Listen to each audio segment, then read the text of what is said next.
Bonjour, bienvenue sur le petit podcast. Je suis Jérémy, kinésithérapeute, passionné de pédiatrie et également jeune papa. Ce podcast est dédié aux parents et aux professionnels de santé souhaitant ouvrir leur esprit et ouvrir leurs connaissances face à la multitude de prises en charge qu'on peut retrouver chez nos tout petits. Suivez-nous sur nos diverses pages Facebook, Instagram et TikTok. Partagez également nos versions longues sur YouTube et Spotify. On commence sans attendre ce nouveau podcast. Merci pour votre confiance et merci pour votre écoute.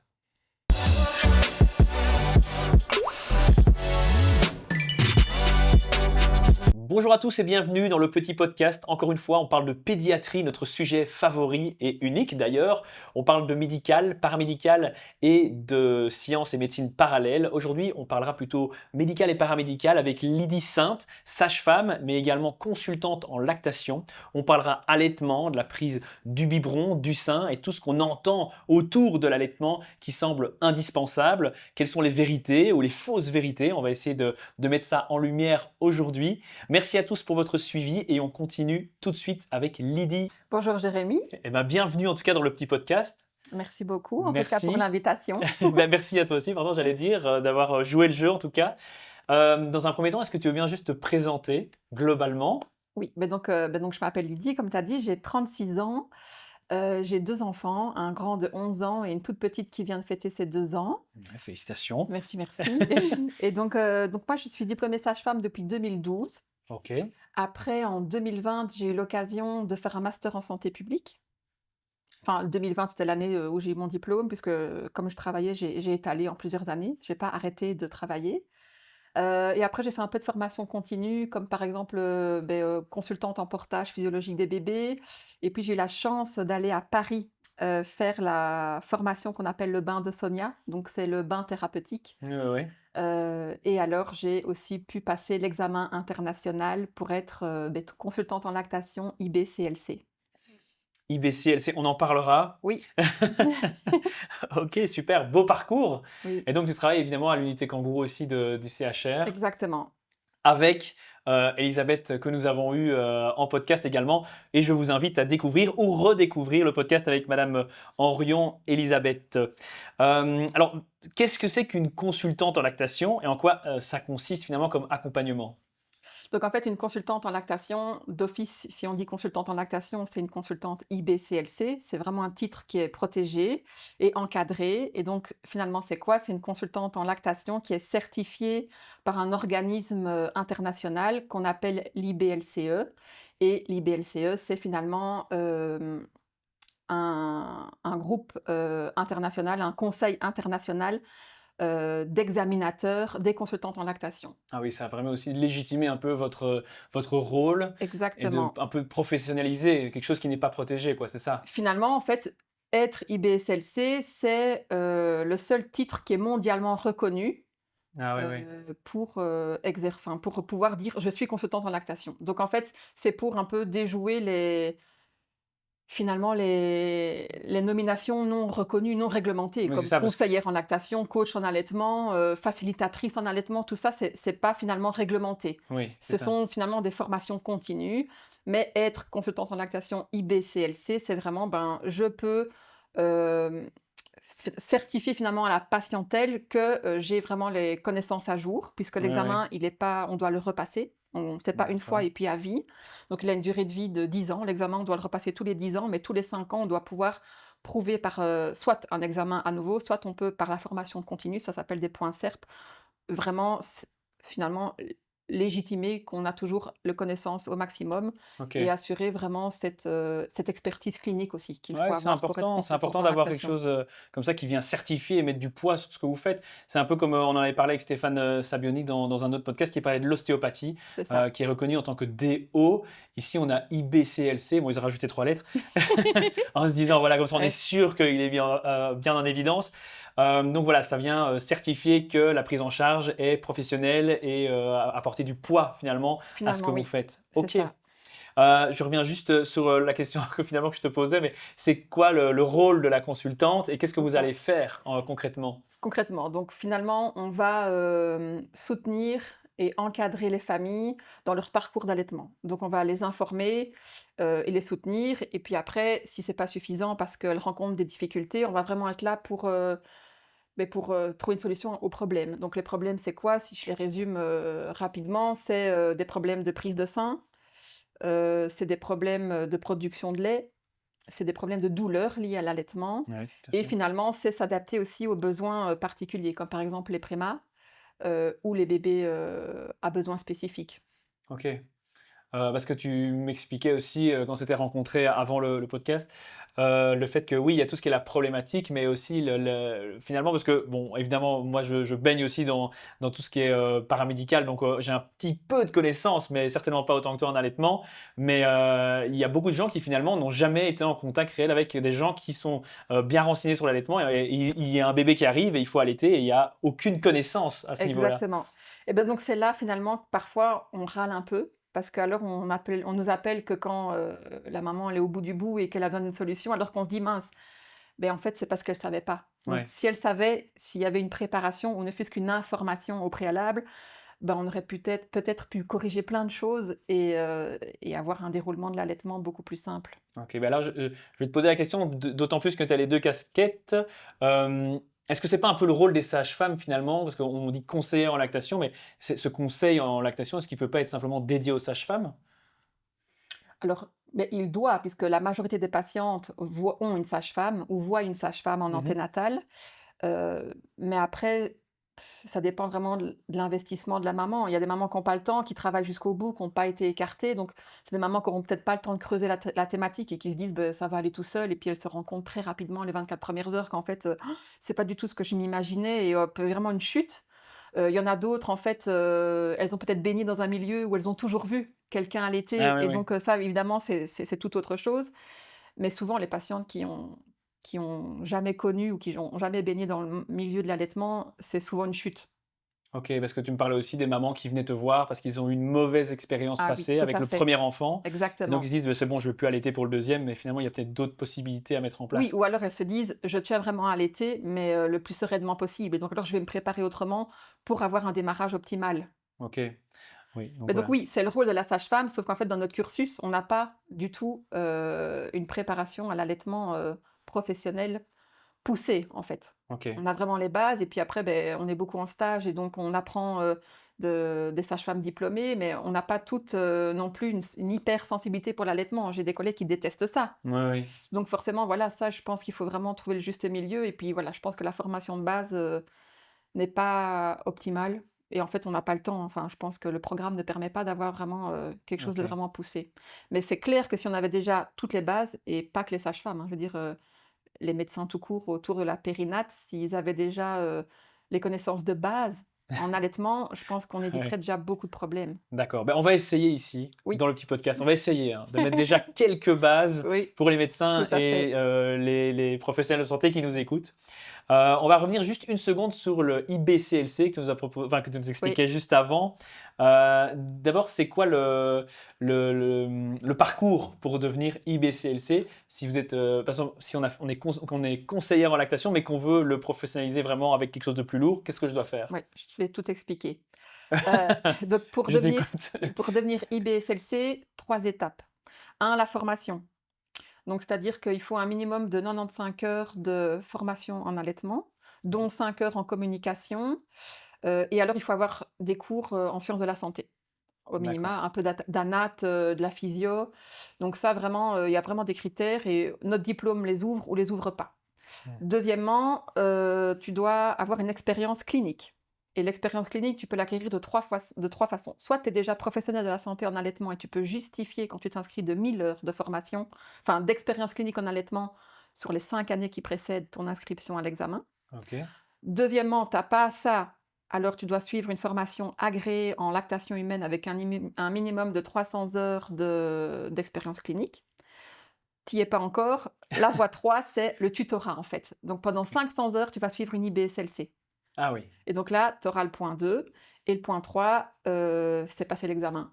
D'accord, mais donc tu n'es pas obligé d'être sage-femme Non, ou d'avoir un diplôme, finalement, n'importe qui peut devenir IBSLC. C'est juste que au plus tu t'éloignes de la profession, médicale, ou paramédical, au plus le parcours est difficile. Parce Oui, que oui, ce qui est 500 heures logique. de tutorat, c'est quand même pas rien. C'est quand même pas rien, mais puis finalement, c'est logique aussi. Si on a déjà une grosse expérience comme toi avec l'unité kangourou, que tu es déjà sage-femme, etc., Tout à forcément, tu fait. auras plus d'aisance de prendre ce rôle Oui, de. puisque au quotidien, on baigne Oui, déjà dans de. la maternité, quoi. Tout à fait. Vous écoutez le petit podcast.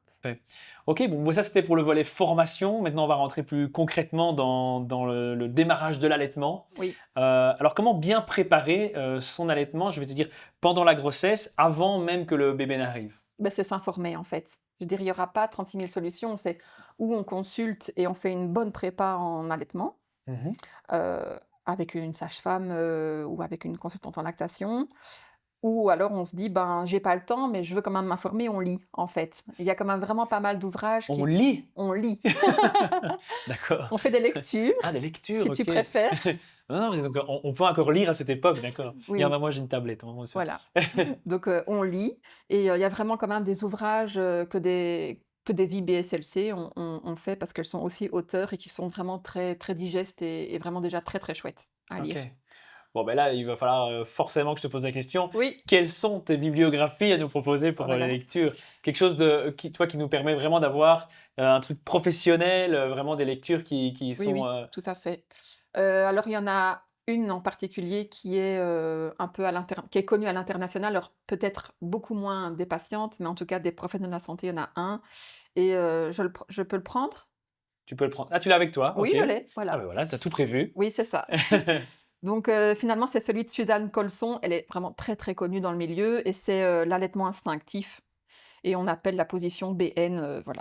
Elle a vraiment fait, beaucoup, beaucoup d'études là-dessus. Il est vraiment très sympa. Ok. Alors c'est une bible, peut-être moins évidente à lire pour une patiente, mais il y en a d'autres que je peux citer aussi pour la patiente où elles sont vraiment très, très chouettes et on les lit en 5-6 soirées, quoi. Ok, super. Mais de toute façon, toute la bibliographie, on va Oui, la remettre en description de la vidéo. oui, c'est ça. Il y a Oui, un tu peux nous citer les autres. Je vois que tu Oui, as c'est préparé ça. plein Alors en fait, de normalement petits papiers. je les ai tous, hein, mais je les prête et Ah, mais donc ça, c'est très bien. Faut les faire pour les voyager, les livres. récupérer c'est toujours compliqué, mais il y a un super concept, D'ailleurs, si vous avez emprunté un livre de Lydie, voilà, on vous le demande, ramenez-lui, s'il vous plaît. exactement. En fait, il y a «L'allaitement pour les nuls» qui est sorti il y a pas très longtemps. C'est une édition, les trucs jaunes Ah et oui, oui, oui, noirs là, que tout le monde tous les trucs connaît. pour les nuls, oui, oui, Voilà oui. et donc ça, en fait, L'allaitement pour les nuls, c'est, ok. Carole Hervé et Muriel Mermiode qui sont des pointures françaises. Elles sont pas belges, elles sont françaises. C'est pas grave, hein. C'est pas grave, mais voilà, Elles peuvent malgré tout être une pointure, on n'en elles ont voudra fait pas. vraiment un super travail et il est Ok, vraiment très, très chouette et accessible du tout à tout public, ok, vraiment. l'allaitement pour les nuls. Oui Voilà. et pour la petite anecdote, j'ai, des collègues qui vont passer l'examen et en fait, finalement, elles se sont, achetées ce livre et elles retiennent vraiment tout ce qui est essentiel dans le livre parce que finalement, c'est ce que les patientes doivent aussi retenir, quoi. Ah oui, oui, ok, Donc ça, il est vraiment super bien fait. Après, super. on a une super collègue belge qui a sorti ce livre-là il y a pas longtemps, c'est, Christelle, Jouret qui a sorti «Allaiter mon super pouvoir». Donc Ok, voilà, comme ça je fais un petit une clin collègue d'œil, belge, à une collègue c'est très belge. bien. Tu Voilà. peux montrer, je ne sais pas si on le voit Oui, à la caméra, mais voilà, on a quand même une petite idée de la oui, couverture. Donc, Christelle Jouret, c'est ça, qui est une de nos confrères voilà belges. et un que moi j'ai vraiment découvert, qui a vraiment été très sympa, c'est de Carole Hervé, qui s'appelle «Mon allaitement sur mesure», qui est aussi une collègue française et Ok, qui est une militante pour que vraiment les mamans bénéficient des meilleurs conseils et un démarrage de l'allaitement optimal. ok, super. Bah, Donc écoute, un voilà. grand merci. Ça fait déjà Oui, une c'est belle sympa. bibliothèque déjà. Tu m'avais parlé, je me permets, je revois mes notes, tu m'avais parlé aussi de Caroline Guillot, qui avait fait une BD illustrée. Oui, donc elle, je la connais pas personnellement, tandis que toutes celles-là, je les ai rencontrées, sauf Suzanne Colson. Mais elle, en fait, c'est pour les mamans surtout qui détestent lire Ah et oui, en fait, c'est un manuel illustré. ah Donc il ouais. est vraiment beaucoup plus sympa, beaucoup plus dynamique, c'est moins de la lecture, conventionnelle, quoi. Ah oui, Mais d'accord. il est aussi Ouais. très bien.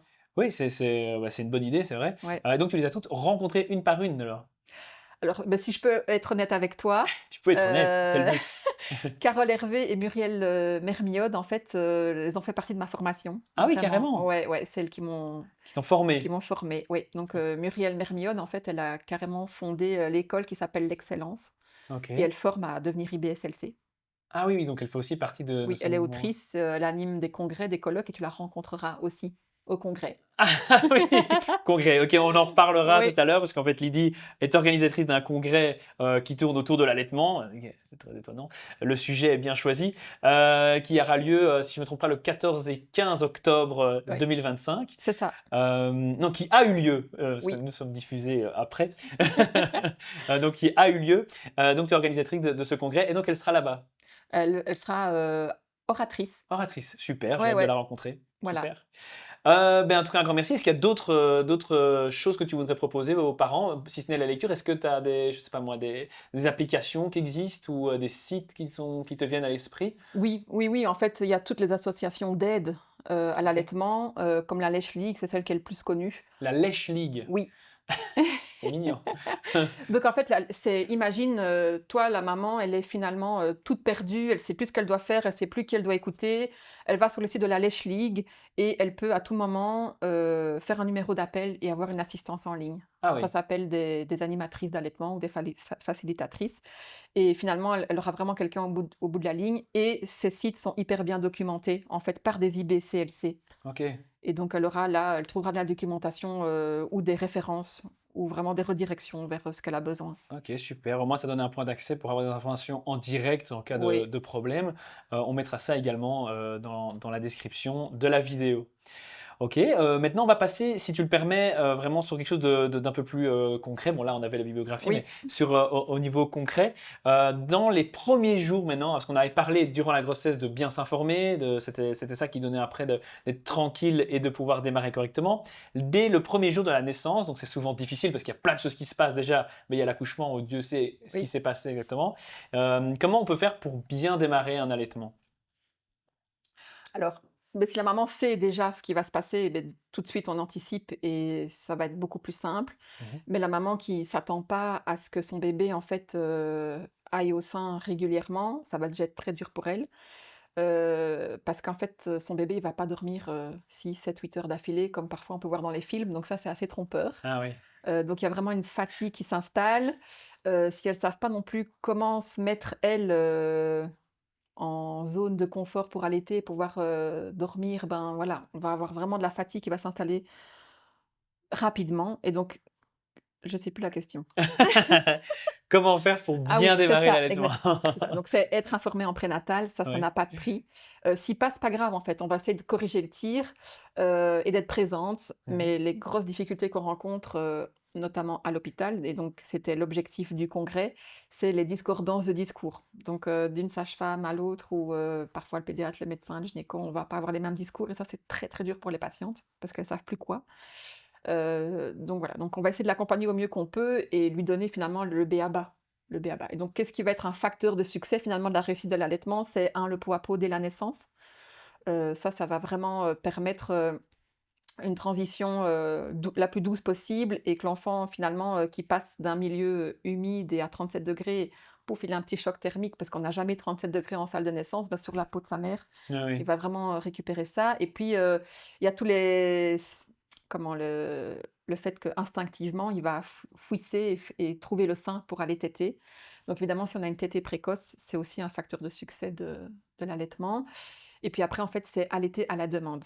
Alors ça, c'est et pas avec la montre. Ça, c'est une catastrophe. Donc, on entend encore souvent, hein, Ah oui, il doit boire par 3 heures, il doit boire par 4 heures, en fait, non, c'est illusoire et c'est pas du tout physiologique. OK. Donc, mais attention, je veux juste nuancer à la demande parce que à la demande, c'est si mon bébé il dort 6 heures, ça va pas être à la demande, quoi.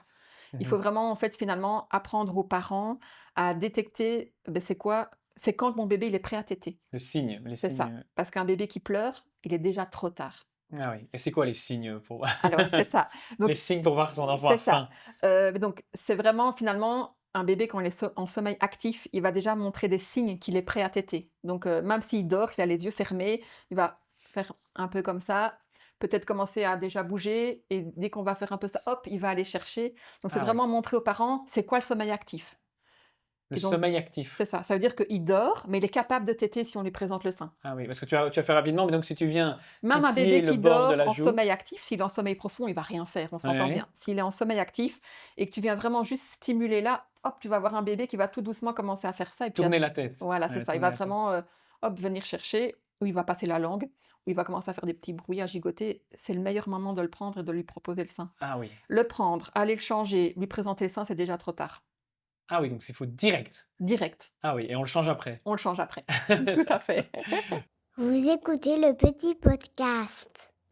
Je voudrais juste faire un petit point d'attention sur, pour les prémas. Oui, Tu m'avais parlé en amont du podcast, comme quoi il fallait vraiment diminuer tout ce qui était, les dépenses énergétiques inutiles de l'enfant prématuré pour lui laisser le maximum d'énergie pour la tétée. exactement. Mais donc, par exemple, le change, c'est illusoire d'aller changer un préma avant de lui proposer le sein. Parce qu'en fait, nous, ce qu'on veut, c'est qu'il prenne un maximum d'autonomie alimentaire. Donc, il a cherché tout ce qu'il peut près de sa maman, plutôt que Mmh. de lui donner par la sonde. Donc aller le changer, ça représente une perte, d'énergie Pour le folle bébé? pour un préma. Ah oui. Donc en fait, c'est pareil, c'est dès qu'on voit qu'il présente le moindre signe, d'éveil, donc avant même d'être éveillé, donc le sommeil actif, en fait, c'est prendre ce bébé prématuré et faire du pot à pot et lui présenter le sein. Ah Et oui. donc du coup, le laisser en pot à pot le plus qu'on peut, va vraiment être une garantie, de succès par Mmh. rapport à l'allaitement et aussi à son développement. Puisqu'on sait qu'en pot à pot, il y a pas que l'allaitement qui va l'aider, hein. Je veux dire, il va avoir une stabilisation de ses constantes physiologiques, il y aura pas de déperdition de chaleur, donc il sera contenu, il entendra le cœur de sa maman. En fait, comment on recrée en fait, le pot à pot recrée les conditions in utero Oui, oui, qui oui. lui a manqué. OK. Et qu'est-ce qu'on fait maintenant quand, l'allaitement fait mal? Est-ce que c'est Ouais, normal? non, non, donc c'est ça. Allaiter ne peut pas faire mal. Alors après, parfois, ça fait mal, mais on sait pourquoi. Mais ce qui est l'objectif, c'est essayer de trouver pourquoi la maman a mal. Donc voilà, mais allaiter, tirer son lait, exprimer son lait manuellement ne peut pas faire mal. Et qu'est-ce qui fait que parfois ça fait mal? Qu'est-ce qu'on Alors, rencontre le plus souvent? les crevasses. Ah, les crevasses. Ouais, c'est ça. Les crevasses, c'est en fait, 90 des crevasses sont dues à une malposition du bébé. Ouais. Donc c'est vrai que parfois, si la maman elle est pas attentive ou qu'elle sait juste pas à quoi elle doit faire attention les premières tétées, elle risque peut-être d'être rapidement blessée. Et donc voilà, donc les crevasses, c'est vraiment le point, numéro un. Tu dis malposition du bébé, c'est dû à quoi? Qu'on le place mal sur le sein? Oui, parfois, il y a des bébés, ils ont tellement une succion importante qu'ils font des bleus à leur maman, mais pas sur le mamelon, à côté quoi. Donc oui, il y a pas ou alors parfois une maman qui s'est endormie avec son bébé au sein, ben voilà. Après il y a pas que les malpositions, je veux dire, il y a aussi toute la sphère orale, on peut avoir les freins restrictifs, mais ça c'est aussi encore un sujet à part. Ouais. Voilà, on peut avoir, des seins, particuliers aussi, on peut Mmh. avoir, voilà des petites, Ouais, c'est vrai que les freins restrictifs, on en a beaucoup parlé. oui, On en a parlé avec, Cathy Rigaud, on en a parlé avec Martine Fouillemont, on en a parlé avec également le docteur Henrion qui est votre collègue qui est ton collègue, pardon, qui est heu, ma chef de service, qui est oui. ta chef de service. Oui, médecin. Donc voilà, je vous invite à aller découvrir tous ces podcasts qui réabordent le sujet des freins restrictifs et des frénectomies, hem, parce qu'effectivement, c'est un sujet qui est fort, débattu. Oui, D'ailleurs, je fais une petite parenthèse parce que c'est vrai qu'on est passé un peu rapidement tout à l'heure dessus. Donc tu es, collègue avec le docteur Henrion. Toi, tu gères, l'unité kangourou, du CHR. Tu peux nous expliquer peut-être, c'est quoi l'unité kangourou? oui, tout à fait. Parce que tu parlais du pot à pot, donc peut-être que c'est le Ouais, moment. donc en fait, le docteur Henrion, elle est médecin chef de service, des soins intensifs et du kangourou, puisque le kangourou, finalement, c'est des soins non intensifs Ah oui, et OK. donc voilà, ça, c'est la nuance et donc c'est sûr que donc au kangourou, la spécificité, c'est qu'on essaye de ne jamais séparer maman-bébé. Dès la OK. naissance, on essaye de travailler la non-séparation. Alors on essayera aussi de la travailler aux soins intensifs, mais pour ça, il faut vraiment une architecture, améliorée et donc on n'y est Ouais. pas encore, mais on y arrivera probablement un jour. Et donc moi, j'ai plein de critères d'admission. Donc au kangourou, donc par exemple, à partir de 35 semaines, si l'enfant il respire tout seul, et qu'il a un poids au-delà de 2 kilos, il vient chez moi. Donc comme ça, il passe pas aux soins intensifs et on sépare pas maman-bébé. Et le D'accord. séjour peut être aussi long que le bébé en a besoin pour apprendre à boire tout seul, en fait. Mmh. Donc voilà. Et donc, Donc toi, tu es directement en fait, c'est bien d'avoir cette double casquette parce que d'autant plus que, bah, se nourrir, c'est la chose la plus importante, en tout cas au début, enfin même à l'heure actuelle. Mais, tu as cette double casquette de consultante en lactation, mais également, sage-femme à l'unité kangourou. Donc tu peux déjà voir les problèmes de prise on au peut les sein et anticiper en tout ouais, tu cas. peux les Ouais, anticiper ouais, ouais, directement, quoi. tout à fait. Ouais, c'est super. Et comme c'est des séjours Mmh. toujours un peu plus longs, ben, c'est facile. C'est un peu plus facile que quand elle passe que 2 jours Vite près de fait, nous. quoi. Ouais, Ouais, c'est ouais, ça. ouais. Ouais. Donc du coup, on accueille les prémas à partir de 35 semaines, on accueille tous les petits poids. Donc à partir du moment où ils font 2 kilos, entre 2 kilos et 2,4 kg, ils viennent chez moi aussi. OK. Puisque ça va avoir en fait, ce qu'on va essayer de reproduire, c'est des bébés, on va essayer de reproduire les conditions in utero et ce qui compte chez un tout petit pois, c'est qu'ils prennent le même poids à l'extérieur qu'est-ce qu'il aurait pris dans le ventre et donc vraiment, on va vraiment, heu, accompagner les parents pour aller vers ça. OK et on entend parfois des gens qui disent que, voilà, leur enfant, tète tout le temps, parce que tu parlais d'allaiter à la demande. Est-ce qu'un enfant qui va aller, demander tout le temps et téter tout le temps, est-ce que ça signifie que l'allaitement ne fonctionne pas? Ben, en fait, la physiologie de la lactation, c'est en moyenne, si je peux dire des chiffres, parce qu'on n'aime pas donner des chiffres, mais ça représente 8 à 12 tétées par 24 heures. 8 à Donc en 12 fait, c'est quand il faut même que la maman, elle soit préparée à ça, en ouais, fait. Heu, donc voilà. Alors, je parle vraiment des premières semaines, hein, les 5-6 premières semaines. Après, on parle d'autre chose et là, je parle vraiment d'un bébé à terme en bonne santé. Donc on n'est pas chez les prémades ni chez les bébés malades. Donc ce que je raconte là, c'est vraiment, un enfant à terme en bonne santé. Donc c'est 8 à 12 tétées par 24 heures. Donc en fait, c'est déjà beaucoup. oui, Oui, donc un bébé qui tète tout le temps, c'est déjà un bébé normal? exactement. OK. Oui, donc pour définir s'il tète tout le temps ou pas, c'est Oui. normal qu'il tète tout le Après temps, quoi. voilà, il y a tété tout le temps et combien de temps? Parce que s'il tète, toutes les 2 heures, 20 minutes, ben, ce sera probablement OK pour la maman, mais s'il est au sein, toutes les heures et qu'il laisse que 30 minutes de répit à la maman, évidemment, il faut essayer de trouver un ajustement, mais pourquoi est-ce que ce bébé, il laisse à peine 30 minutes entre 2 tétées? On doit essayer de trouver pourquoi. Oui, oui, oui. Donc voilà, mais en général, un allaitement optimal, ouais, c'est parfois 6 tétées parce que la maman a plein de lait. Mmh. Parfois, c'est 8, 10, 12 et il y a des jours, ça va être 6 et le lendemain, ça va être 12. C'est hyper variable. De toute façon, j'imagine que vous suivez la courbe de poids pour voir, si finalement c'est efficace ou pas, quoi? Exactement, OK. puisque ce qui rentre ressort et donc ça, c'est en fait, finalement, nous, on s'accroche à ça. On s'accroche à ce qu'on voit et c'est comme ça qu'on rassure les parents. Un OK. bébé qui a, 2 langes d'urine sur 24 heures et qui a 10 jours, on va dire: «Aïe, aïe, aïe». Mmh. Donc ça, et c'est comme ça qu'on montre aux parents aussi comment ils peuvent être attentifs si son bébé reçoit assez de lait. Parce que on me dit souvent: «Mais moi j'ai peur de ce qu'il boit et s'il boit pas assez, comment je peux le savoir?» Et voilà, je dis: «Ce qui rentre, ça ressort». Donc s'il y a pas un minimum de 6 couches d'urine de la taille enfin du poids d'un œuf cuit dur, beh, c'est qu'il a pas assez. Voilà, 6 couches d'urine du poids d'un œuf qui oui, c'est dure. ça. OK. Bah, retenez ça Voilà, finalement, oui, mais en c'était consultation, inattendu. j'ai un œuf cuit dur Ah oui! et comme ça le papa même il se rend compte en fait.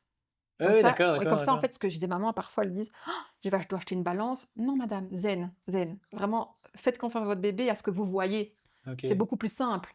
On oublie la montre, on oublie la balance et on y va, quoi. Mais OK. clairement, la courbe de poids, c'est le reflet finalement de ce qu'il reçoit. D'accord, Voilà. d'accord. Et quels sont les avantages, de l'allaitement pour, le bébé, mais pour la maman également? Alors ils sont, super nombreux, donc je vais Je ne m'attendais pas à l'inverse venant de toi. je vais les synthétiser. Oui, bois un petit coup avant de le dire parce que je sens que ça va être long. Non, mais donc pour le bébé, le 1er truc et ça je pense que le grand public le sait, c'est, les défenses immunitaires. Donc par le lait maternel, il est riche en anticorps et donc ils passent le lait maternel et donc ils sont transmis à l'enfant et donc ça, aucun lait artificiel ne pourra le faire. C'est Mmh. comme ça. Donc voilà, défense immunitaire, c'est super important. Aliment optimal. Rien, rien, rien ne sait imiter le lait maternel.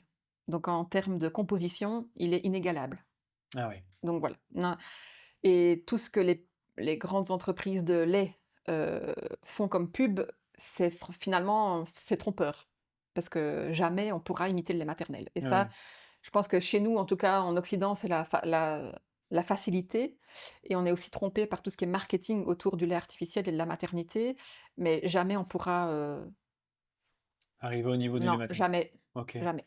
Donc voilà, l'aliment optimal, pour une croissance parfaite, c'est le OK. lait maternel. Après, il y a aussi tout ce qui est développement, du cerveau. Voilà, on sait que ça a un impact super positif. Les études le prouvent et c'est comme ça.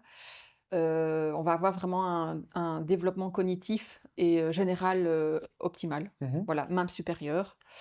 Après, on a une diminution vraiment des risques, de maladies chroniques. Donc, diminution du diabète, de l'obésité, des allergies et aussi de tout ce qui est, maladies inflammatoires, intestinales. OK. Voilà et je crois que c'est déjà pas mal. C'est déjà pas mal et pour la maman? Alors pour la maman, alors on va avoir, je vais peut-être pas les dire dans l'ordre, mais celui qui me vient en premier, c'est qu'on a quand même alors ça, c'est dose dépendant de l'allaitement, mais Mmh. il est scientifiquement prouvé qu'on a une diminution de certains cancers, notamment le cancer du sein et juste à titre d'exemple, ça dépend la littérature et quelques études, mais par exemple, un allaitement au-delà de 12 mois, on diminue le risque de cancer du sein de 4 à 4,5. OK. Donc c'est pas négligeable. Alors après, on a aussi un postpartum qui va se passer beaucoup plus facilement. Donc on a une perte de poids plus facile quand on allait puisque ça demande beaucoup de calories, donc on brûle plus de calories.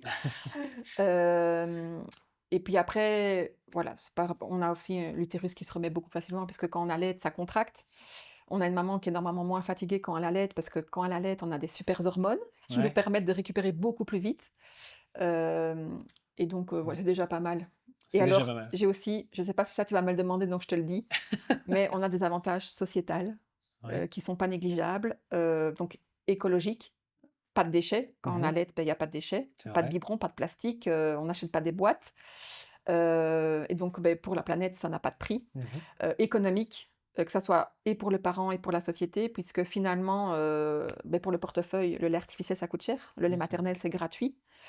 Alors ça coûte de sa personne, hein, c'est pas ça que je veux dire, mais financièrement, on ne doit pas sortir des euros de son portefeuille et finalement aussi, il y a quand même des études qui le prouvent, beh, comme je t'ai dit tantôt, le système immunitaire des enfants allaités sont renforcés. Donc ça veut dire qu'ils sont moins malades et donc les parents sont moins absents au travail. Donc c'est vraiment une chaîne Ouais, c'est une chaîne, ouais. et donc du D'accord. coup, beh, voilà, on a un présentéisme de parents qui sont quand même plus présents.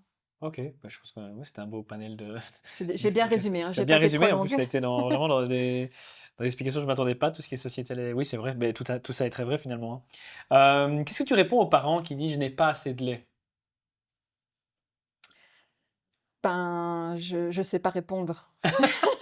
Je sais pas répondre comme ça parce que finalement, prendre en charge une famille qui allaite, heu, il y a pas je sais pas, il faut que je voie la courbe de poids de l'enfant, il faut que je puisse Mmh. examiner l'enfant, il faut que je comprenne un peu le parcours. Donc, je sais pas avec un élément que je peux dire: «Ben, en fait, non madame, vous avez pas assez de lait» parce qu'en fait, elle Mmh. a peut-être assez de lait, même plein, mais le bébé ne va pas le chercher. Ah oui, Donc oui. en fait, la nuance, elle est là. C'est que je OK. dois creuser de pourquoi elle me dit qu'elle a pas assez de lait. OK et parce que des fois on a comme ça, tout se passe bien, tout se passe bien, tout se passe bien, puis soudainement, il y a l'enfant qui demande, qui demande, qui demande. Alors est-ce qu'il y a ce fameux pic de croissance Ah! qu'on parle ou pas? Voilà, non, mais donc le pic de croissance, alors en fait, c'est enfin pour moi et enfin pas que pour moi, mais je veux dire, c'est pas le bon terme parce qu'en fait, les mamans croient qu'ils boivent plus parce qu'il a plus besoin, mais en fait, le fameux pic de croissance, c'est vraiment des périodes où le bébé est en forte acquisition, et donc en fait, il va être totalement désorganisé. Mais en fait, il va être aussi désorganisé dans sa façon de manger parce que même s'il est au biberon, c'est pareil. Parfois, il y a des mamans qui Mmh. disent, «Enfin, il boit super bien et là, ça fait, 2 jours, il boit comme un pied, quoi». En Ah fait, oui. voilà, il est désorganisé parce qu'en fait, il a vraiment eu acquis plein de choses et donc en fait, forcément, il va être désorganisé au sein aussi et ça perdure très fort les mamans. Je dis: «Ah mince, en fait, il tète pas bien parce que j'ai pas assez de lait» et en fait, c'est un engrenage. Mais quand elles le savent, elles ont une attitude totalement autre et donc en fait, on aborde les choses beaucoup plus sereinement. Mmh. Et donc le pic de croissance, c'est vraiment une phase d'acquisition forte de l'enfant. OK. Et dans Donc le voilà. cas où c'est véridique et effectivement il y a une diminution de la Oui. production, est-ce qu'il y a moyen de relancer Oui, ça? tout à fait. Donc en fait, il y a plein de petites enfin, en fait, ça dépend où elle en est évidemment, Mmh. et qu'est-ce qu'on doit faire, mais après le meilleur des conseils, c'est de mettre au sein davantage, plus, plus, plus, plus, plus et si c'est pas suffisant, ben, on peut faire ce qu'on appelle le power pumping. Donc c'est vraiment elle va utiliser un tire-lait en plus des tétés pour vraiment stimuler, stimuler, stimuler pendant plusieurs jours. Après, on a aussi ce qu'on appelle le protocole de Newman, que les professionnels connaissent, mais et là, c'est spécifique, mais donc parce qu'on peut faire intervenir une médication Mmh. dans certaines conditions, mais voilà, ça doit vraiment être sous contrôle et en discutant avec les parents, il faut vraiment essayer de trouver pourquoi elle a plus de lait. En fait, c'est la base. OK. Faut pas Mais venir mettre un pansement et se dire: «Voilà, faites ça et vous aurez plus de lait». C'est comprendre pourquoi, pour l'accompagner au mieux finalement dans son besoin à elle. donc quelqu'un qui ne produit plus ou moins de lait, il y a des solutions qui existent. Oui, Il faut le prendre à la base et tout à tranquillement et fait, voir toutes les possibilités c'est ça. Et en possibles. fait, comprendre pourquoi, parce que OK. ça tombe, on a commencé la diversification alimentaire vers entre 4 et 6 mois et elle a plus mis au sein en fait, ou elle a peut-être supprimé 2, 3 tétés sur 24 heures et donc Ah bim, on oui, a une petite chute de la lactation et d'accord. parfois, ben, quand on s'y connaît pas forcément ou qu'on n'a pas eu l'info, ben, on se retrouve 3, 4 jours après avoir commencé à donner les repas avec une petite chute et on comprend pas. En fait, si, c'est parce que il faut d'abord proposer le sein et puis je propose le solide. D'accord. Donc voilà, plutôt que le contraire, Ouais, puisque plutôt que le contraire. finalement jusqu'aux 6 mois de l'enfant, c'est un allaitement exclusif qui est recommandé par l'OMS. Donc du coup, Mmh. c'est d'abord je donne le sein et puis Et puis on je fais la découverte, des des aliments aliments. par bébé. OK. Donc dans le cadre ici d'un allaitement, on entend les principaux problèmes, c'est, crevasse, dont tu as parlé tout à l'heure, engorgement ou mastite. Oui. Qu'est-ce que tu proposes qu'est-ce qu'il faut faire en fait dans ces cas-là? Alors, beh, en tout cas, il faut consulter tout de suite. Une maman qui a, des rougeurs au sein, elle ne doit pas rester chez elle et attendre que ça passe, parce que ça passera pas. Elle doit vraiment consulter puisque donc finalement, dans l'ordre pour qu'on comprenne bien, c'est l'engorgement et s'il n'est pas pris en charge, c'est la mastite, hein. C'est pas rien et puis mastite. Du coup, on a quand même une petite laxité pour agir et donc du coup, en fait, l'engorgement, c'est quoi? C'est le lait qui stagne et donc le sein s'enflamme, la glande mammaire s'enflamme et on a des rougeurs, donc en fait, il faut vider le sein. Le Mmh. meilleur traitement, c'est vider le sein. Vider, vider, vider et si on vide, les rougeurs vont disparaître, on n'aura pas de mastite. Si on OK. arrive à la mastite, ben, ça, voilà, parfois il faut des antibiotiques, parfois pas, ça dépend vraiment à quel stade on est. Mais en règle générale, si, la maman est bien accompagnée et qu'on draine les seins, heu, avec efficacité, en 24 heures, un début de mastite est réglé, Ah sans oui, recours à des antibiotiques. OK. Si la maman a trop attendu, ben, parfois il faut avoir recours aux antibiotiques. Donc on peut insister sur le fait qu'en cas d'engorgement et de début de mastite, il faut vider le sein Oui. et pas ne rien faire. Ah non, non, non, c'est une catastrophe. Ça, c'est oui, je Ça sais va. pourquoi tu me dis ça, parce qu'en fait, c'est triste et en même temps pas, parce que chacun a sa spécialité, hein. Mais je veux dire, souvent, les patientes vont chez le médecin traitant parce qu'à avoir un rendez-vous chez son gynéco, beh, c'est pas des rendez-vous rapides. Donc, quand elles ont une mastite, en fait, elles sont pas bien du tout. Elles ont un syndrome grippal Ah et oui. donc en fait, elles pensent pas que c'est à cause de leur sein. Elles se présentent pour, une grippe, enfin voilà, parce qu'elles chauffent, en fait. C'est vraiment le corps qui réagit et bah, le médecin traitant, souvent, il va demander si elle allait, voilà, il va regarder, il va dire: «Aïe, aïe, aïe, c'est rouge, beh, madame, il faut plus du tout mettre au sein, hein, plus du tout, plus du tout». Parce qu'en fait, ils ont peur ou ils savent pas, je ne sais pas, mais j'ai déjà récupéré des patientes qui me rappellent, en fait, en disant, «Lydie, est-ce que mon médecin traitant, il m'a dit de pas mettre au sein et toi, tu m'as dit que je devais absolument le vider, donc moi, je sais plus quoi, en fait». Donc je dis, «Je te promets que si tu vides ton sein et que tu fais disparaître les rougeurs, tu auras plus de température, tu te sentiras mieux en 24 heures, 48 max, tu es sur pied, quoi». Ah oui. Et donc c'est pas toujours facile parce que la parole du médecin prêche sur, celle de la sage-femme et donc mais après elle le voit tout de suite. Ouais, et puis après, donc c'est de ce genre de problème que découlent des congrès qui, ont lieu le 15 et 14 octobre, Ont eu lieu, oui, c'est ça. Et donc voilà, pour vraiment en à parler. destination des professionnels, en fait, du réseau, hospitalier namurois des maternités, et donc pour essayer qu'en fait, finalement, ensemble, on essaye de coordonner nos discours. C'est vraiment Ouais, tout à l'objectif fait. puisque finalement, c'est ce que les patients nous reprochent en milieu hospitalier, c'est Mmh. que: «Mais vous dites jamais la même chose». Ouais, c'est pas faux. Non, mais Mmh. c'est vrai, je le sais que c'est une faiblesse et on y travaille, mais après, il faut du temps pour y travailler, il faut de l'argent, Ouais, c'est sûr. donc voilà, mais c'est vraiment, on sait que moi je sais que c'est une faiblesse et qu'il faut y travailler, donc j'espère vraiment qu'il y aura un max de médecins Mmh. qui auront profité de cette journée pour, qu'on essaye ensemble de D'aller dans finalement la même direction, c'est quoi. ça, parce Ouais. que c'est au service finalement des familles, hein. Tout à fait. Vous écoutez le petit podcast. Voilà. Tu parlais à niveau, sociétal. Là, ici, c'est vrai qu'à un moment donné, bon, on a le congé de maternité qui est ce qui est. Est-ce que, le retour au travail pour une femme, hein, j'en conviens, pas pour papa, le retour au travail, est, je veux dire, ajustable ou est-ce qu'il est envisageable, alors qu'on veut continuer à allaiter? Oui, alors après, c'est un autre débat, mais j'ai envie de dire que, niveau politique, on n'est pas aidé. Puisque l'OMS recommande déjà, 6 mois d'allaitement exclusif, et personne n'a droit à un congé de maternité ou de paternité de 6 mois. Oui, oui, oui, Donc tout à déjà fait. là, ça coince.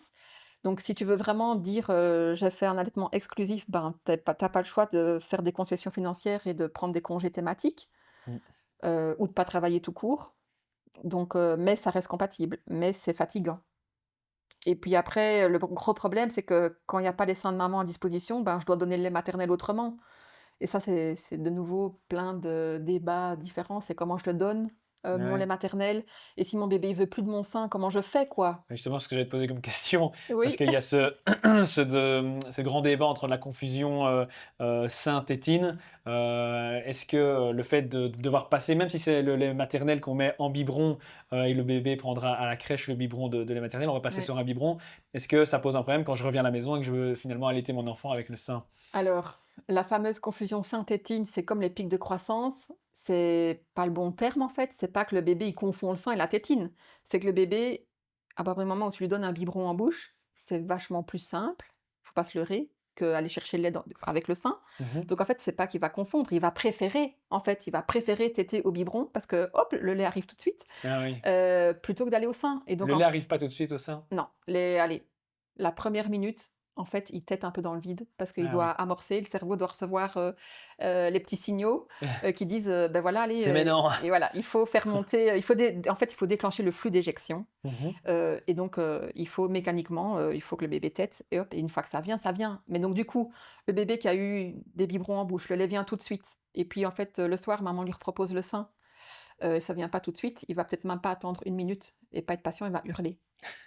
Et donc en fait, c'est très, Je très vois. déstabilisant pour Ouais, une je maman, en comprends. fait. Et donc tout de suite, elle va se dire: «Ah, j'ai plus de lait», mais en fait non, il préfère juste le biberon. Alors, il faut pas en faire une généralité parce que, tu as des bébés qui font ça très bien, hein. Sein, biberon pendant des mois, il y a aucun problème.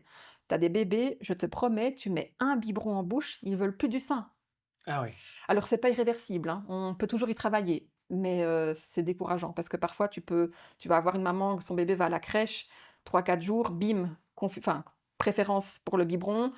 Elle va avoir une semaine de congé, tu vas savoir retravailler avec elle, il va reprendre le sein, hop, il retourne à la crèche, rebelote, donc c'est Ah oui, vraiment, c'est compliqué, ouais. compliqué. Après, j'ai envie de te dire que donc la sensibilité à chaque bébé est très différente, mais une maman pour qui la lactation est optimale, c'est-à-dire qu'il y a du lait à profusion, il y aura moins cette préférence puisqu'il y aura du lait vraiment en Mhm. quantité abondante. Mhm. Par contre, une maman qui a une lactation suboptimale, voire faible, évidemment, il va devoir patienter et téter beaucoup plus souvent et beaucoup plus vite et tout le temps pour avoir la quantité de lait qu'il avait au biberon. Mhm. Donc il y a vraiment plein de nuances dans ça. Donc idéalement, c'est pas proposer de biberon, quoi.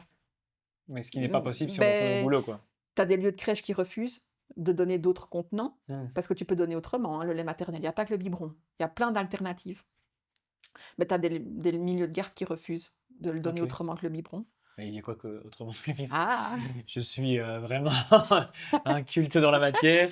Mais Je tu peux le donner, ça s'appelle la soft cup, donc c'est comme un biberon, mais sauf qu'au lieu d'une tétine, c'est une, cuillère et ah donc ouais, bébé vient laper le lait et en fait, ça prend du temps. Mais en fait, ça respecte la physiologie de la lactation puisqu'il OK, va aller chercher le lait, heu, plus ou moins aussi lentement qu'au sein. Donc en fait, quand il va retourner au sein, il ne sera pas impatient. OK. Tu peux le donner à la tasse, mais après plus il grandit, plus c'est compliqué À parce la qu'il y a tasse? oui, Comme ça, là? oui. Ah bon? Un gros Plus mug de petite, lait? hein, plus petite, mais Ah, il on peut donner à sentait. la tasse. Après, il faut que le personnel de crèche soit habilité évidemment et formé. Après, il y a beaucoup de mamans qui font des recherches et qui veulent absolument pas de biberon, qui font des flancs avec leur lait maternel. Des Donc elles flancs avec les ouais, oui et comme ça les décidément. puéricultrices peuvent le donner à la cuillère, en fait. OK. Et l'autre alternative, c'est celle où tu peux mélanger ton lait maternel, directement finalement avec les purées que Mmh. les crèches donnent ou avec des flocons d'avoine, complètes sans Ouais. sucre et Alors donc on est ça on est fait comme déjà dans une la diversification à ce moment-là alors? C'est pas trop oui, il les faut que le flancs? bébé soit capable de Ouais, ouais, prendre à la ouais. cuillère. OK. Donc en fait, il y a pas que le biberon. OK, bah, ça Voilà. c'était très étonnant. Toujours évidemment toujours par rapport à l'allaitement, mais, est-ce que ça a une influence l'allaitement sur, le sommeil de l'enfant? Je te vois hésitante. Non, mais c'est encore un super sujet à débat, c'est qu'en fait, l'alimentation, du nourrisson, du nouveau-né et le sommeil, c'est complètement 2 choses différentes, en fait. Le bébé ne se réveille pas parce qu'il a faim.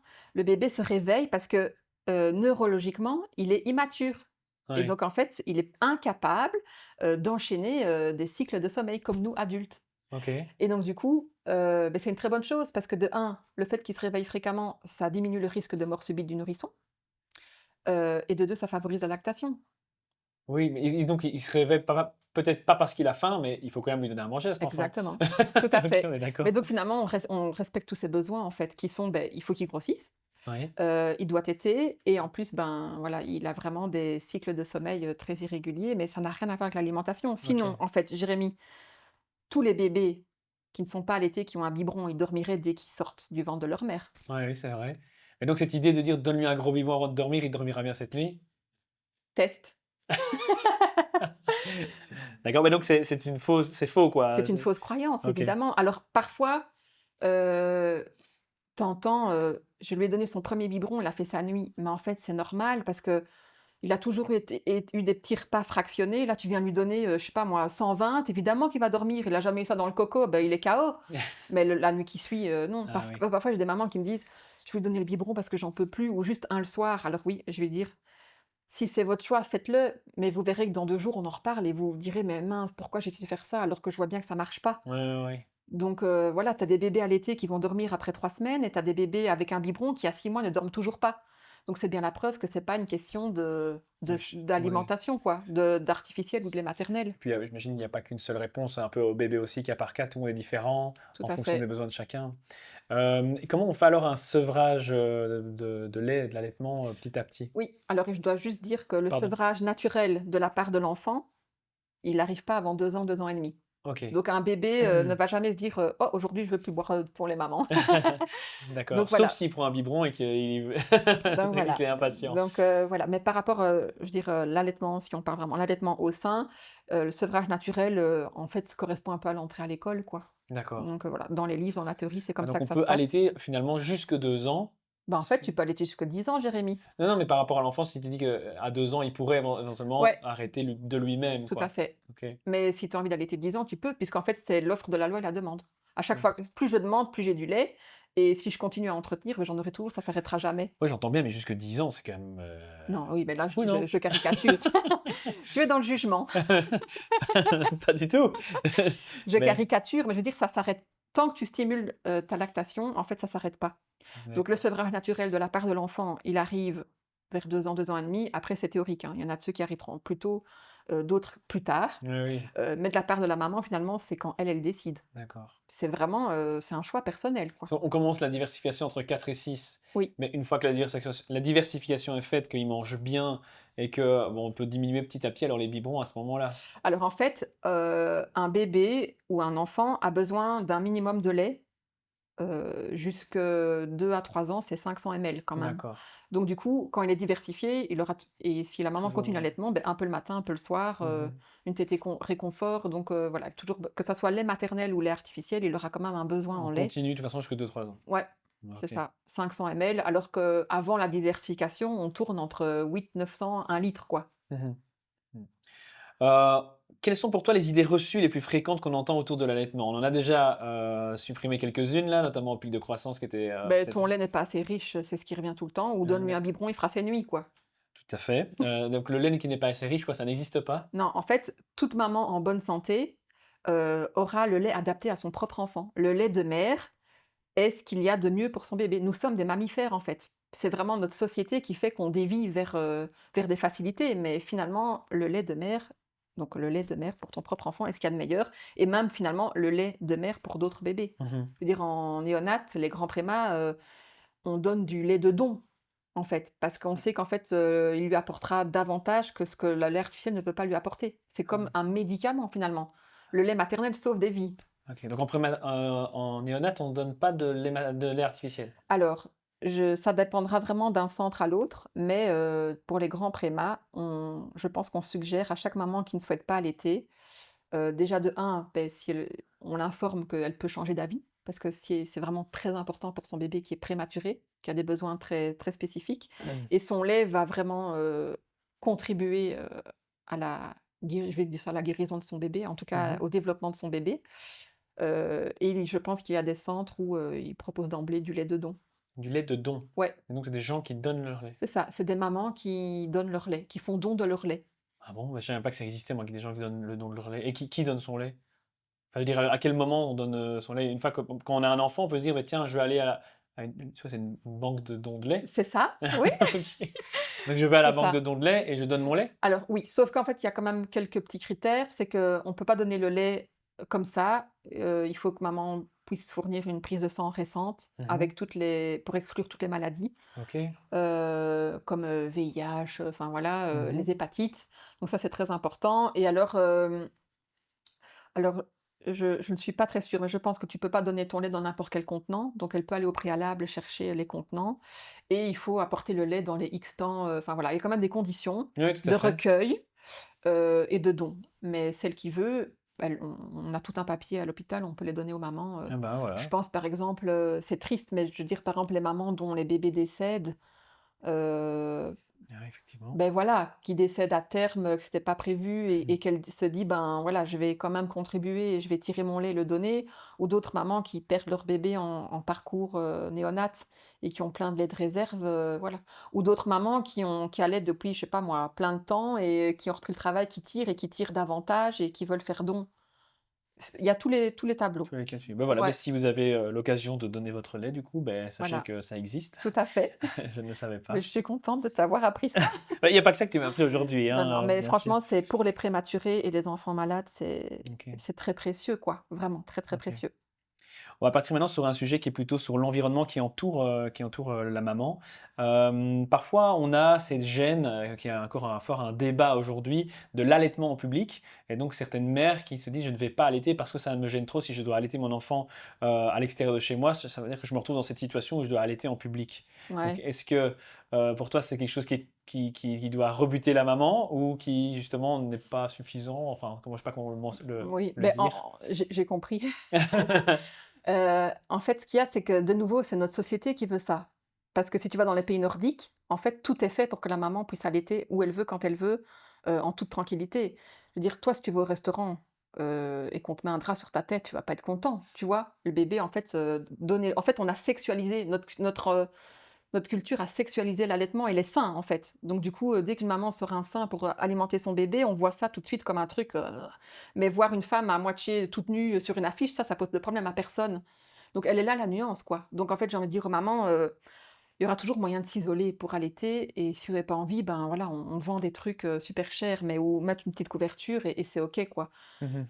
Voilà, j'ai envie de dire, il faut pas se bloquer pour ça quand on voit tous les bénéfices que ça peut apporter à la lactation et pour maman et pour bébé, quoi. Mais après, OK. je comprends vraiment parce que on voit, hein, souvent, parfois sur les réseaux sociaux, une maman qui dit qu'elle est rentrée au restaurant et qu'elle a demandé si elle pouvait s'installer là pour allaiter son bébé ou qu'elles doivent se cacher dans une cabine d'essayage au magasin pour se cacher, quoi. Mais en fait, il y a pas besoin de se enfin, c'est naturel, il y a rien de malsain à ça. C'est notre société qui veut ça aujourd'hui, Ouais, c'est vrai. finalement. Tout à Puisque fait, à la tout à base, on fait. est des mammifères, donc on est là pour, C'est un peu, donner à manger à nos paradoxal, c'est bébés, vrai. oui, tout à C'est vrai. fait. Donc voilà, j'ai envie de dire que après c'est pas vraiment ça que j'entends comme frein au quotidien de pourquoi je veux pas allaiter. Mmh mh. Parce que finalement les premiers temps, tu es quand même chez toi, si tu reçois de la visite, tu peux t'isoler, tu peux Ouais, tout à monter, fait. enfin voilà, donc OK et on sait que l'entourage a un poids énorme aussi sur l'allaitement, pour la maman, en tout cas en termes d'aide. Qu'est-ce que peut apporter l'entourage, la famille proche, et ben, en fait, si la maman, elle a pas de soutien et pas d'entourage, par rapport à l'allaitement maternel, ça n'ira pas. Elle va Mmh. se sentir seule, elle va très vite s'épuiser et voilà. Je dis toujours, moi, à mes patientes et au papa et parfois si la grand-mère vient ou la grande sœur, c'est une histoire de famille, en fait, Mmh. l'allaitement et d'abord de couple parce que elle va avoir besoin de soutien. Il y a une expression qui dit, «Il faut un village pour élever des enfants». En fait, Mmh. l'allaitement, c'est ça. C'est que si tu vas rendre visite à des parents dont la maman allaite, ben, fais pas de cadeaux, mais viens avec le repas tout fait, quoi. On réchauffe ou Ouais. ou ta femme, elle peut le dire à sa copine: «Allez, viens, je vais faire tourner une machine», quoi. En fait, c'est ça qu'une maman a besoin, mais pas que parce qu'elle allaite, en fait. N'importe quelle nouvelle maman aurait Ouais, besoin de ouais. ça. Mais donc davantage quand elle allaite, puisque ça, personne ne peut le faire pour elle, mais en fait, on peut tout faire pour elle autre chose que ça. Ouais, c'est Et ça. donc ça, c'est super De important. diminuer finalement le reste de la charge mentale, quoi. Exactement. OK. Et donc le papa finalement a un rôle énorme à jouer là-dedans. Puisque la Mmh. maman en fait, elle doit être disponible H24. Le papa, ben, quand la maman allaite, il peut dormir la nuit et Mmh. donc c'est le grand avantage, c'est que si papa dort la nuit, il est super en forme la journée pour permettre à maman et de suivre les siestes de bébé comme ça maman peut y aller et d'assurer, je sais pas, il y a un mot qui dit là, tout ce qui tourne autour Ouais, quoi. toute la maison, quoi. Oui, Faire c'est tourner la ça. maison. Exactement. OK. Vous écoutez le petit podcast. Si toi, tu avais un message unique, à faire passer aux jeunes parents aujourd'hui, ce serait quoi? Si j'ai un seul message à dire, c'est que allaiter, c'est un choix personnel, vraiment. Mais, ce qui est le plus important finalement, c'est de faire un choix, éclairé et consenti. C'est que si je veux pas allaiter, c'est au moins de creuser pourquoi je veux pas allaiter et pour, pas regretter finalement et de savoir pourquoi je le fais pas. OK. Voilà, vraiment, c'est un choix personnel, c'est OK d'allaiter, c'est OK de pas allaiter, mais c'est de savoir: «Tiens, ben, je me suis informée, j'ai bien compris, mais je veux pas quand même» ou finalement: «Ah oui, en fait, pourquoi pas?» C'est vraiment, s'informer et faire un choix, conscientisé, quoi, OK. vraiment et pas rester sur, «Non, j'ai juste pas envie», quoi. C'est: «Mais Mmh. pourquoi j'ai pas envie?» C'est ça. Parce que parfois j'entends, parfois pas mal de papas qui disent, mais que je vois en aparté pour autre chose ou pas forcément professionnel. Mais voilà, j'ai rencontré un délégué il y a pas très longtemps et il m'a dit: «Ma femme, elle si tu savais comme elle regrette» mais on n'en aura plus en plus donc Ah oui. du coup, je dis: «Oui et pourquoi elle regrette?» Parce qu'en fait, elle était pas informée, elle savait pas que c'était possible finalement de travailler à l'été, de continuer sa vie normale en allaitant, quoi. Je veux dire, c'est parce qu'on Ah allaite ouais. qu'on est coincé et qu'on est, comme j'entends, esclave de son bébé, quoi. Ouais, tout à fait. Ouais, j'espère que de nouveau ici cette entrevue avec toi permettra aussi aux gens de se rendre compte de finalement c'est quoi l'allaitement concrètement Oui, et qu'est-ce qu'on peut mettre en place pour que ce oui. soit plus facile. Après franchement, moi je le cache pas aux patientes, hein, c'est un don de soi Mmh. d'allaiter son bébé, mais on sait pourquoi on le fait. Mmh. Les patientes que tu vois justement, en termes de coût, ça revient à combien une consultation? Alors, j'ai envie de te dire qu'il y a 2 volets. Ouais. Il y a finalement, n'importe quelle autre profession de base qui devient consultante en lactation, et donc qui va tarifier en tant que consultante en lactation IBCLC. Donc là, on est entre 60 et 80 € pour une heure de consulte. La première coûte toujours plus cher. Après, pour les consultations de suivi, c'est toujours un peu moins cher. Après, tu vas avoir, la consultante en lactation IBCLC qui est sage-femme Mmh. et là, de nouveau, tu as 2 volets. Soit elle est conventionnée et elle facture en tant que sage-femme et donc il y a des codynamiques, Ah oui, qui oui. permettent un remboursement intégral des consultations en allaitement. Soit elle est déconventionnée et la patiente retouche que 75 Mmh. du tarif UNAMI. Soit en fait, elle est sage-femme et aussi consultante en lactation et elle tarifie comme une consultante en lactation et n'applique aucun codynamique. D'accord, mais il y a pas de remboursement pour les consultantes en Non, laxation non, uniquement? OK. c'est ça. C'est pour ça que je dis qu'il y a vraiment 2 volets Ouais, oui. et que ça dépendra vraiment finalement de la profession avant d'être consultante en lactation. Ouais, Puisque c'est ouais, une ouais. sage-femme, elle peut faire valoir l'écodynamies et un remboursement à la patiente. Mmh. Si elle est pas sage-femme, c'est prix plein, quoi. D'accord. Voilà. Qu'est-ce qu'on peut te souhaiter pour la suite? Parce qu'on voit qu'il y a beaucoup de projets, que tu fais déjà beaucoup de choses sur Oui, différents plans. Qu'est-ce qu'on peut te souhaiter pour la suite? plein d'allaitements qui roulent, C'est vrai. plein de mamans qui vont aller s'informer davantage. Et puis après, je crois que c'est le moment que je te parle de cœur de lait. Oui, tout à fait, tout à fait. Voilà, donc en fait, si je peux encore prendre un peu de ton temps, Bien sûr, donc certainement. j'ai créé ma petite marque qui s'appelle Cœur de lait et en fait qui a démarré vraiment de ma profession, de consultante en lactation. Donc en fait, au CHR à Namur, au centre néonatal, quand il y a une maman, qui a un long parcours, avec un grand préma et que c'est le moment, de la superviser, de l'accompagner, parfois, mes collègues du centre néonatal m'appellent pour que j'accompagne une maman. Mmh. Et j'ai accompagné une maman d'un grand préma de elle est née à 25 semaines, je pense et qui n'a jamais su téter. Voilà, la maman avait plein de lait, vraiment, plein, plein de lait, donc elle recevait tout le lait de sa maman, par la sonde. Mais voilà, c'est un bébé qu'on n'a jamais pu enfin, je n'ai rien pu faire pour cette maman qui tenait vraiment à son allaitement, vraiment à ce que son bébé aille au sein. J'ai rien pu faire, mais voilà, c'est la faute à personne et je me suis retrouvée là, avec une maman désemparée et je me suis dit: «Mais enfin, qu'est-ce que je pourrais faire pour elle?» Parce que là, je peux plus, quoi. Voilà, à part lui témoigner, tout ce que je peux et être à côté d'elle, je sais pas l'aider, en fait. Mmh. Donc c'était vraiment dur, pas pour moi, pour tout le monde, quoi, hein, je veux dire, et donc je me suis dit: «En fait, il faut que je trouve quelque chose pour je voudrais qu'elle sourie, en fait, cette maman, hein», et j'ai cherché, cherché, je me suis dit: «Je vais lui créer un bijou avec son lait, en fait». Eh ben. Et donc j'ai avec l'aide de mes collègues, elles ont pris 10 millilitres de lait dans le frigo sans qu'elle le sache et je pense que c'était un peu avant sa sortie ou le jour de sa sortie, je sais plus, j'ai été lui offrir. Je lui ai fait un bijou avec son lait maternel Eh ben, c'est et une là, c'est vrai que je il y a pas eu les mots, elle a voilà, l'émotion est montée, elle a tout de suite compris ce que c'était et donc du coup, je me suis dit: «Mince, en fait, je vais continuer». Donc c'est vrai que toutes les mamans de grands prémas, là où je travaille évidemment, je ne sais pas le faire pour tout le monde mmh, bien sûr. et toutes les mamans, donc toutes les mamans qui sont au CHR et qui sont au centre, et qui perdent leur bébé et dont je dispose de lait, en fait, alors je crée le bijou, je le rends à l'équipe et c'est l'équipe qui l'offre, quand elle pense que c'est le bon moment à la maman. Quand elle OK. sente qu'elle a un petit coup de mou dans son parcours ou une difficulté, donc c'est elle qui choisit vraiment le bon moment où elle l'offre et donc de là, je me suis dit: «En fait, je le fais vraiment, de tout mon cœur et donc pour financer ça, beh, pourquoi pas finalement lancer ma marque et le proposer en fait, à À tout toutes le les mamans monde. qui voudraient OK.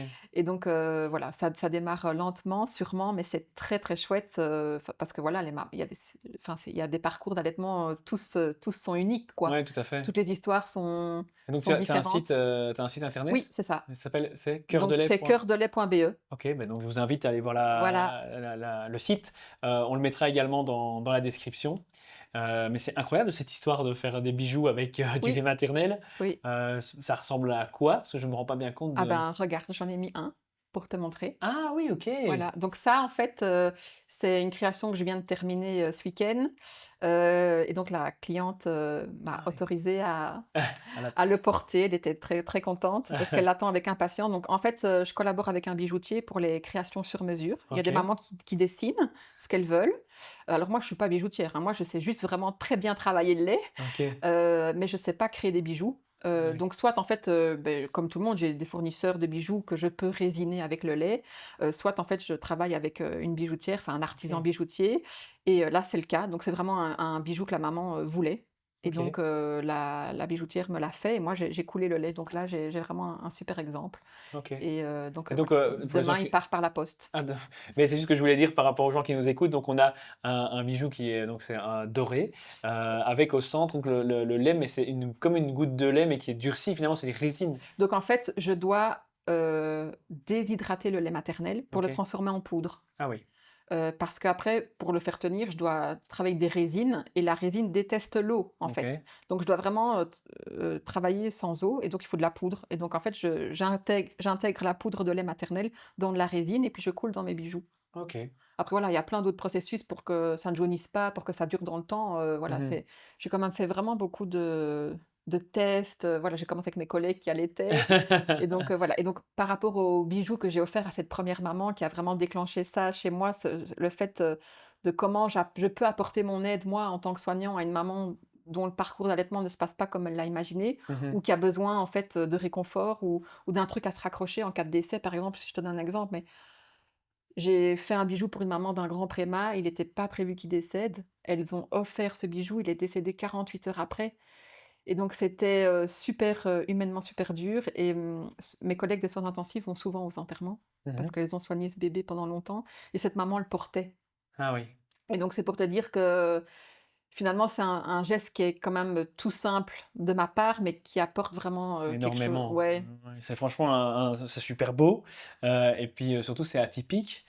J'ai jamais entendu ça à ouais, vrai dire et donc, félicitations déjà pour le projet, pour l'idée et puis après de la oui, mise en œuvre derrière parce donc qu'entre le voilà. dire et le faire, il y a Oui, bah, déjà c'était voilà, j'ai mis des mois, voilà, je me suis parfois plantée, j'ai dû parfois je dois recommencer, mais c'est pas grave, c'est comme dans tout, quoi. oui, tout à fait. Ouais, Voilà. écoute, beh, super, merci pour ce Voilà. partage. Donc si vous avez l'occasion d'aller voir, ou là vous avez vous l'envie de créer un bijou pardon avec votre lait maternel, Oui, c'est vous ça. pouvez aller voir sur le site. Donc on rappelle le nom, c'est Cœur de lait .be, point c'est .be. ça et alors, bah, après j'ai des petites déviances, hein, les mamans qui demandent, bah, est-ce que je peux intégrer une mèche de cheveux? Ah oui. Est-ce que je peux intégrer, un peu le cordon ombilical de mon bébé? Parce qu'il y a pas enfin, chaque maman, même si elle allaite pas, elle a droit à avoir son souvenir de maternité Oui, tout à finalement fait, tout à fait. et donc voilà, le cordon, tous les bébés en ont, hein et finalement, c'est encore plus puissant que le lait maternel puisque c'est Mmh. ce qui le relie à la vie. Ouais, ouais, ouais Donc je et veux dire, une symbolique forte. c'est ça et donc ça, c'est vrai que D'accord, c'est gai.